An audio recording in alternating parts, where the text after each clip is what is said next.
ലോകം പ്രതീക്ഷിച്ചത് തന്നെ സംഭവിച്ചു. അമേരിക്ക ഇറാനിൽ കയറി അടിച്ചു. 3 കേന്ദ്രങ്ങൾ തകർത്തു എന്നാണ് അമേരിക്കയുടെ അവകാശവാദം.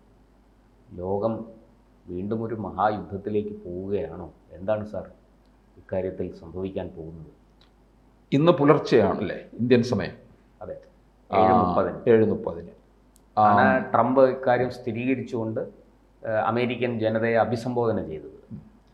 അപ്പം ഇപ്പോൾ ഇറാനെ അറ്റാക്ക് ചെയ്യുമോ എന്നുള്ള ഒരു വലിയ ആശങ്കയിൽ ഇങ്ങനെ നിൽക്കുകയായിരുന്നു. US അറ്റാക്ക് ചെയ്യുമോ?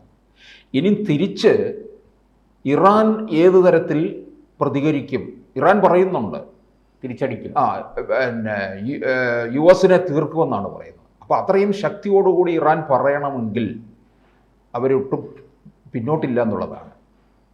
ഇസ്രായേലിൻ്റെ അടുക്കൽ അവരെന്താ പറഞ്ഞത്? നിങ്ങൾ യുദ്ധം നിർത്തൂ, എന്നിട്ടാകാൻ ചർച്ച എന്നാണ് പറയുന്നത്. അപ്പോൾ ഇറാൻ വളരെ ധീരമായ ചില നിലപാടുകൾ എടുത്ത് മുമ്പോട്ട് പോവുകയാണ്. ആദ്യമൊക്കെ നമ്മൾ വിചാരിച്ചു ഇവരുടെയൊക്കെ ഭീഷണിക്ക് വഴങ്ങും എന്നാണ് വിചാരിച്ചത്. ഇസ്രായേൽ അറ്റാക്ക് ചെയ്യുമ്പോൾ ഒരുപക്ഷെ ഇറാനെ മുഴുവൻ തൂത്തുവാരും എന്നുള്ള രീതിയിലാണ്.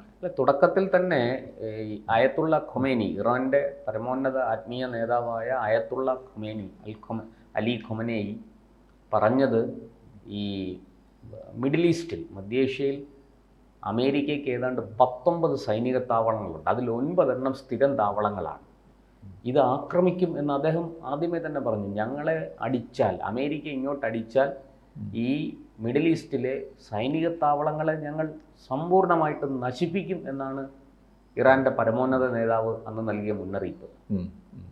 അല്ല, ഇതിനകത്ത് ഈ ഇസ്രായേൽ നേരത്തെ തന്നെ US ഈ ഇറാൻ്റെ ആണവ കേന്ദ്രങ്ങളെ പറ്റിയുള്ള ഒരു റിപ്പോർട്ട്, രഹസ്യ റിപ്പോർട്ട് കൈമാറി. ഏതെല്ലാം പ്രദേശങ്ങളിലാണെന്നുള്ള വിവരങ്ങളും അതിൻ്റെ മുഴുവൻ കാര്യങ്ങളും വ്യക്തമാക്കുന്ന റിപ്പോർട്ടാണ് കൊടുത്തത്. അതനുസരിച്ചുകൊണ്ടാണ് നമ്മൾ മുമ്പ് പറഞ്ഞിട്ടുള്ള കാര്യമാണ്, ഈ ഒരു 9 മാസം മുമ്പ് തുടങ്ങിയ തയ്യാറെടുപ്പാണ് ഇവർ, US-ഉം ഇസ്രായേലും. അതാണ് ഈ സമയത്ത്. ഇപ്പം 8 ദിവസമായില്ലേ ഈ യുദ്ധം? 8 ദിവസം പിന്നിട്ടിരിക്കുകയാണ് യുദ്ധം തുടങ്ങിയിട്ട്. അപ്പം തുടക്കം മുതൽ തന്നെ ഒരു മുൾമുനയിൽ നിൽക്കുകയായിരുന്നു US കയറി അറ്റാക്ക് ചെയ്യുമോ എന്നുള്ള കാര്യത്തിനകത്ത്. ഇപ്പം നമ്മളെ സംബന്ധിച്ചിടത്തോളം ഇന്ത്യക്ക് ഇറാനായാലും ഇസ്രായേലായാലും ഒരുപോലെ നമുക്ക് ബന്ധമുള്ള രാജ്യങ്ങളാണ്. ഒരാളുമായിട്ട് ആയുധം, വളരെ തന്ത്രപ്രധാനമായ ബന്ധങ്ങളാണ്. ഒരാളുമായിട്ട് വ്യാപാര ബന്ധം. അതെ, അത് ഇസ്രായേലുമായിട്ടാണ് തന്ത്രപ്രധാന ബന്ധം. ഇസ്രായേലിനോട് ആയുധങ്ങളടക്കം, സാങ്കേതിക വിദ്യയിലടക്കം ഇന്ത്യയുടെ എക്കാലത്തെയും ഏറ്റവും മികച്ച ഒരു സുഹൃത്താണ് ഇസ്രായേൽ. ഇറാനുമായിട്ടും അതുപോലെ നമുക്ക് വലിയ രീതിയിൽ വ്യാപാര ബന്ധങ്ങളുണ്ട്, പ്രത്യേകിച്ചും ക്രൂഡ് ഓയിലും പ്രകൃതിവാതകങ്ങളും ഒക്കെ. അത് സത്യത്തിൽ അതും നമുക്ക് ഒഴിച്ചുകൂടാനാകാത്ത, അല്ലെങ്കിൽ അതിനെ നിരാകരിക്കാനാകാത്ത, നിഷേധിക്കാനാകാത്ത ഒരു ബന്ധമാണ് ഇറാനുമായിട്ടുള്ളത്. പക്ഷേ അത് ഈ ഇസ്രായേലുമായിട്ടാണ് കൂടുതൽ നമുക്കുള്ള അടുപ്പം. ഇറാൻ വളരെ വ്യക്തമായിട്ട് ഇതൊക്കെ ഈ പ്രശ്നങ്ങൾ ആരംഭിക്കുമ്പോൾ തന്നെ പറയുന്നുണ്ട്, ഇന്ത്യ മധ്യസ്ഥത വഹിക്കണം, നരേന്ദ്രമോദി ഇതിൽ ഇടപെടണം എന്നൊക്കെ അവരുടെ വിദേശകാര്യ വക്താക്കളും നയതന്ത്ര രംഗത്തെ മുതിർന്ന ഉദ്യോഗസ്ഥരും ഒക്കെ പറയുന്നുണ്ട്. അത് എന്താ പറയുന്നതെന്ന് ചോദിച്ചാൽ, ഇന്ത്യയുടെ വിചാരിച്ചാൽ ഇത് സമാധാനത്തിലേക്ക് എത്തിക്കാൻ, ലോകകാര്യങ്ങളിൽ ഇന്ത്യയുടെ ഒരു ഇടപെടൽ, നരേന്ദ്രമോദിയുടെ ഒരു ഇടപെടലും വളരെ ശ്രദ്ധേയമാണ്. ലോകമെങ്ങുമുള്ള അദ്ദേഹത്തിനുള്ള ഒരു ജനസമ്മതി, ലോകരാഷ്ട്രങ്ങൾക്കെല്ലാം അദ്ദേഹത്തിനോട് ബഹുമാനവും സ്നേഹവും ഉണ്ട്. അതൊക്കെയാണ് ഇറാനെ അങ്ങനെ പറയാൻ പ്രേരിപ്പിച്ചത്. പക്ഷെ ഇതിനകത്ത് സാർ ഒരു വിഷയമുള്ളത്, ഈ 83% യുറേനിയം സമ്പുഷ്ടീകരണം ഇറാൻ മുന്നേറിക്കഴിഞ്ഞു, 83% എത്തിക്കഴിഞ്ഞു. അതാണ് ഇസ്രായേലിനെ അമേരിക്ക ഏറ്റവും കൂടുതൽ ഭയപ്പെടുത്തുന്നത്. ഈ ശരിക്കും ആണവായുധം ഇറാൻ്റെ കൈവശം വന്നു കഴിഞ്ഞാൽ അത് ലോകത്തിന് വലിയ ഭീഷണിയാണ് എന്ന് തന്നെയാണ് ഇസ്രായേലും അമേരിക്കയും നിരന്തരം പറഞ്ഞുകൊണ്ടിരിക്കുന്നത്. അതാണ് അവരെ ആക്രമിക്കാൻ പ്രേരിപ്പിച്ചത് എന്നാണ് പൊതുവെ വിലയിരുത്തപ്പെടുന്നത്. അത് അവർ പറയുന്നത്, അത് US-നോ ഇസ്രായേലിനോ മാത്രമല്ല അതിൻ്റെ ദോഷം ഉണ്ടാകുന്നത്, ലോകം മുഴുവൻ. അതെ. അപ്പോൾ ലോകരാജ്യങ്ങളൊക്കെ എന്ത് ചെയ്തു? ഇസ്രായേലിന് US-നും പിന്തുണയായി. അപ്പോൾ ഈ പിന്തുണ ഇല്ലാത്തത് കിട്ടുന്നത് ആർക്കാണ്? റഷ്യയും പാകിസ്ഥാനും തുർക്കിയും, റഷ്യയും ചൈനയും. ചൈന ഇറാന് ആയുധങ്ങൾ കൈമാറിയിട്ടില്ലേ? ഉവ്വ്. പറയുന്നുണ്ടല്ലോ, ആയുധങ്ങൾ കൈമാറി എന്ന് പറയുന്നുണ്ട്. അപ്പോൾ ഇവരുടെയൊന്നും തന്നെ പിന്തുണ കിട്ടിയിട്ടുമില്ല. ഇനിയിപ്പോൾ US കയറി ഇടപെട്ടത് കൊണ്ട് റഷ്യയും ചൈനയും ഒക്കെ അവരുടെ നീക്കം എന്തായിരിക്കും? അതെ, അതാണ് ആശങ്കപ്പെടുത്തുന്നത്. അതൊരു വലിയ ചോദ്യമായിട്ട് ഇങ്ങനെ നിൽക്കുകയാണ്. ഇന്ത്യ ഏത് തരത്തിൽ ഈ വിഷയത്തിൽ നിലപാട് എടുക്കും എന്നുള്ളതും ചോദ്യമായിട്ട് ബാക്കി നിൽക്കുന്നുണ്ട്.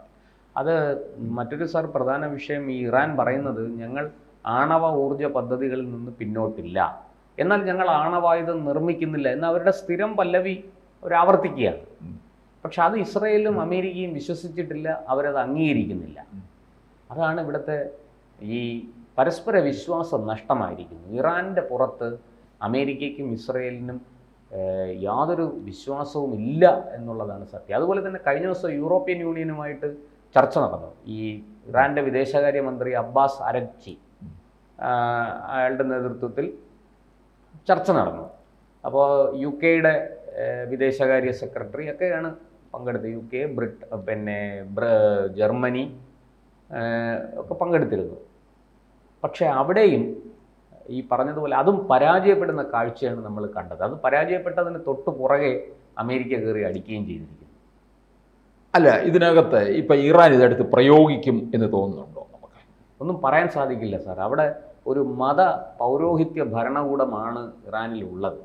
അവർ ഈ നമ്മൾ പൊതുവെ അറബ് രാഷ്ട്രങ്ങളെല്ലാം എടുത്താൽ അവിടെ എവിടെയെങ്കിലും ജനാധിപത്യം ഉണ്ടോ? അവിടെ എങ്ങും ജനാധിപത്യമില്ല.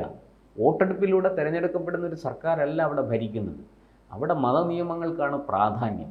മതരാഷ്ട്രങ്ങളാണ് അതെല്ലാം. അവിടെ ഔദ്യോഗിക മതം തന്നെയാണ് അവിടുത്തെ ഭരണഘടനയും അല്ലെങ്കിൽ അവിടുത്തെ നിയമങ്ങളും എല്ലാം നിർമ്മിക്കുന്നത് ആ മതത്തിൻ്റെ അടിസ്ഥാനത്തിലാണ്.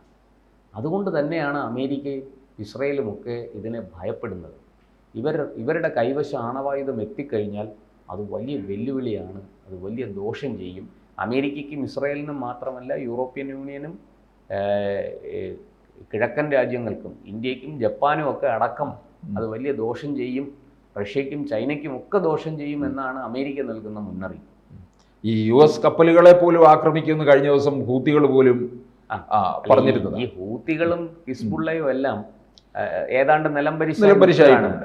അതൊക്കെ ഈ ഇസ്രായേൽ വളരെ നേരത്തെ തന്നെ അടിച്ചൊതുക്കി തകർത്ത് ഇപ്പോൾ ഹമാസിനെ നിലംപരിശാക്കിയിരിക്കുന്നത് പോലെ. ഇപ്പം ഇത്രയൊക്കെ ആക്രമണങ്ങൾ ഇറാന് നേരെ നടന്നിട്ടും ഹമാസ് വച്ച നാക്കെടുക്കുന്നില്ലല്ലോ.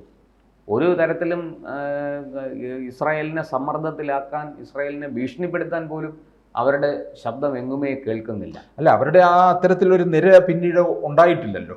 അതെ, കാരണം ഇവിടെ ഒന്നായിട്ട് അവരുടെ നേതാക്കളെ എല്ലാം. എനിക്ക് തോന്നുന്നു ഇറാൻ ഇപ്പോൾ മെയിനായിട്ട് ടാർഗറ്റ് ചെയ്യുന്നത് ഇസ്രായേലിനെ തന്നെ ആയിരിക്കും. അതെ, അത് മാറ്റമില്ലാത്ത കാര്യമാണ്. അതുകൊണ്ട് ഇസ്രായേലും ഇറാനും തമ്മിലുള്ള സംഘർഷം തുടരുകയാണല്ലോ. അതിൻ്റെ ഇടയിലാണ് ഈ അമേരിക്ക കയറി അടിച്ചിരിക്കുന്നത്. ഇപ്പം നേരത്തെ ഇവർ പറഞ്ഞ അനുസരിച്ചാണെങ്കിൽ ഈ പറഞ്ഞ പോലെ 9 സൈനിക താവളങ്ങൾ അമേരിക്കയ്ക്കുണ്ട്. ബഹ്റിനിലുണ്ട്, ഇറാഖിലുണ്ട്, കുവൈറ്റിലുണ്ട്, ഖത്തറിലുണ്ട്, സിറിയയിലുണ്ട്, UAE-യിലുണ്ട്. ഇതെല്ലാം ആക്രമിക്കുമെന്നാണ് ഇപ്പോൾ ഇറാൻ നിലപാടെടുത്തിരിക്കുന്നത്. അതാണ് എല്ലാവരെയും ഭയപ്പെടുത്തുന്നതും ആശങ്കപ്പെടുത്തുന്നതും. ഇതിലേതെങ്കിലും ഒരു സൈനിക താവളത്തിനെ ആക്രമിച്ചാൽ അതിരൂക്ഷമായ ഒരു യുദ്ധത്തിലേക്കായിരിക്കും അതുകൊണ്ട് ചെന്നെത്തിക്കുക. അമേരിക്ക ഒരു തരിമ്പും വിടില്ല. അവർ അതിശക്തമായിട്ട് ഇറാനെതിരെ ആഞ്ഞടിക്കും എന്ന് തീർച്ചയായും. പക്ഷേ യുദ്ധം ഏത് തരത്തിൽ വഴിമാറും എന്നുള്ളൊരു വലിയ ചോദ്യം കൂടി ഇതിൻ്റെ പിന്നിൽ നിൽക്കുന്നുണ്ട്. കാരണം അമേരിക്കയുടെ ഇത്തരത്തിലുള്ള ഒരു ഇടപെടൽ, അമേരിക്കയുടെ ഈ ഇടപെടലിൽ ഇറാൻ ഇനി അടങ്ങിയിരിക്കുമെന്ന് തോന്നുന്നുണ്ടോ? ഇല്ല, അതാണ് എല്ലാവർക്കും ആശങ്ക.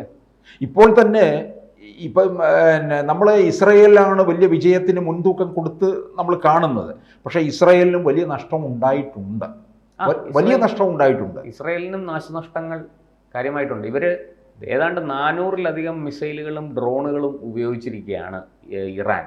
അതിൽ 90% നിഷ്ഫലമായി പോയി. അതിനെ എല്ലാം തകർത്ത് കളഞ്ഞു. പക്ഷെ ഒരു 10% ഇസ്രയേലിന് നാശനഷ്ടങ്ങൾ ഉണ്ടാക്കി, ടെല്ലവീവിലടക്കം നാശനഷ്ടങ്ങൾ ഉണ്ടാക്കി എന്നാണ് പുറത്തു വരുന്ന കണക്കുകൾ. ഏതാണ്ട് ഇവിടെ 700-ലധികം മരണം സംഭവിച്ചപ്പോൾ സൈനിക ഉദ്യോഗസ്ഥരുടെ, മുതിർന്ന സൈനിക മേധാവി അടക്കം, ആണവശാസ്ത്രജ്ഞരടക്കം ഏതാണ്ട് 700-ലധികം പേര് ഇറാനിൽ കൊല്ലപ്പെട്ടപ്പോൾ അപ്പുറത്ത് ഇസ്രയേലിൽ 25-ന് താഴെയാണ് മരണം.